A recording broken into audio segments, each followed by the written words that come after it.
Bob, you are a champion of the investment case for Africa. You've got investments all over the continent. Do you look at infrastructure, and what do you think we should be considering when we think about alternative, looking at the title of our panel, alternative infrastructure investment opportunities?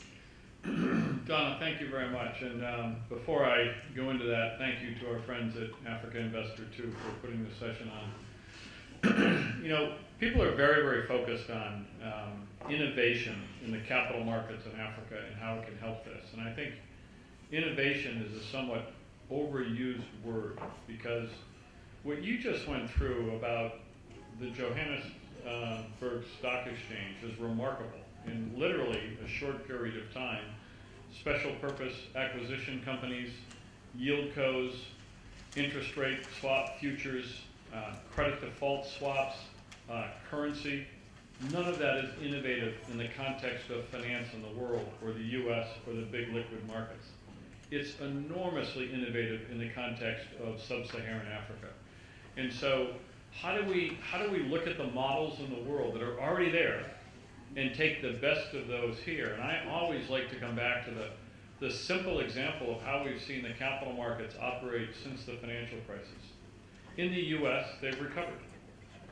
Prices have recovered, exchange prices have recovered, and in the US, there is a huge, deep, liquid capital market. When the banks kind of froze up, there was a capital market operating. And most importantly, about 15 to 20% of corporate debt was on the banks' balance sheets. So this year, when we saw oil prices halve, the US banks didn't stop lending to the oil services industry. They weren't full. In Europe, it's just the opposite. They have resisted hedge funds, venture capital, private equity funds. They've resisted the development of capital markets outside of the government or sovereign markets.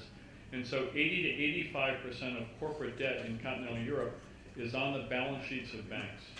And when there's a problem, the banks stop lending and pull their horns in, and it puts the pressure on the central banks. That's the difference. And what model do we want here in sub-Saharan Africa? We want a deep, rich, liquid capital market.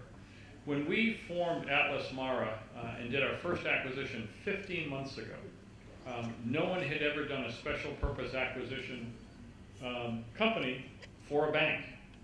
No one had ever done a special purpose acquisition company for Africa. And we put both of those together, and at the time, did it on the London Stock Exchange. It was a huge success in that 90% of our investors were US investors who had resisted Africa, and 90% of those, it was their first investment in Africa. And now you have SPACs on the Johannesburg Stock Exchange, and I think that's a remarkable, prescient, forward-looking innovation. But it's a vehicle that's been out there, and I think it will have a huge help. So there's lots of things that we have to do in terms of looking at rating agencies, the ability to hedge currencies. Should we be encouraging issuance in dollars, or should it be local currency? The development of rating agencies, all of these things. But I think what's most important for us to consider when we look at this is all the tools are out there. They're somewhere in the world.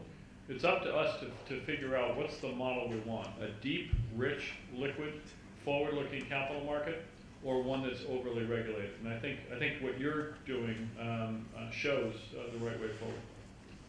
Thanks very much. I know we're pressed for time, and I want you all to have an opportunity to ask questions. I don't think you'll have an opportunity anytime soon to have this level of expertise on panel. So can I take questions from the floor? Any questions? Yes, sir. My name is Admo Kanjena from Zimbabwe. Just a question to Mr. Diamond. Very interesting aspect of having been with Barclays. I know you actually pulled out from Africa. And, now, after forming Atlas Mara, I don't know what the compelling reasons are that you're finding there's better reason to invest in Africa. I know I actually bought some of the branches you closed in Zimbabwe. Barclays is now operating from containers in that country. So I don't know what your reason could be. So what's kind of the investment thesis, I think, very, very quickly.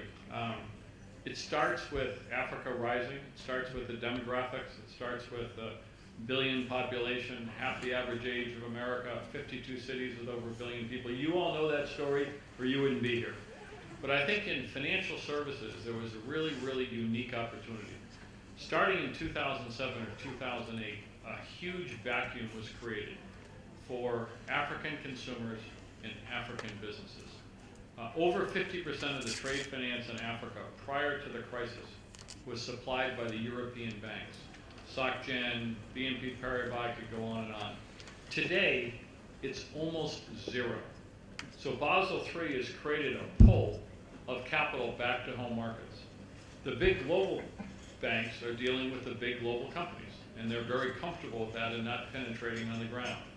There's a lot of Chinese finance and a lot of Chinese lending from Chinese banks, but appropriately, they're following their customers and their clients. They're not lending to African businesses, they're lending to their clients, Chinese businesses. There's a huge void.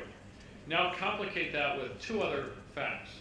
The typical business model for banks in sub-Saharan Africa, not in South Africa, but in the many other countries, is a very simple business model of taking a deposit and buying a treasury bill. When domestic treasury bills have no currency risk and a 15% yield, there's no incentive to lend.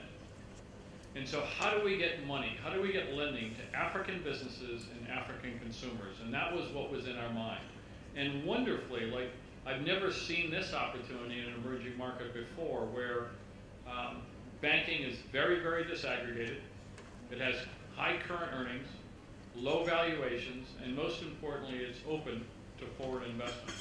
So our decision was, this is not time for a passive investment. This is time for a very, very active investment. And I think one of the great privileges I had in 16 years at Barclays was learning so much about Africa, the people, the economy, and how the banks work. So those things together said, I honestly believe this, that the single best investment opportunity I can see in the world is the financial services industry in Africa. And it's the true intersection of doing good and doing well, because if we're successful, we're driving jobs and economic growth in the economies. Doing business in Africa, you can't afford to be without Africa Investor.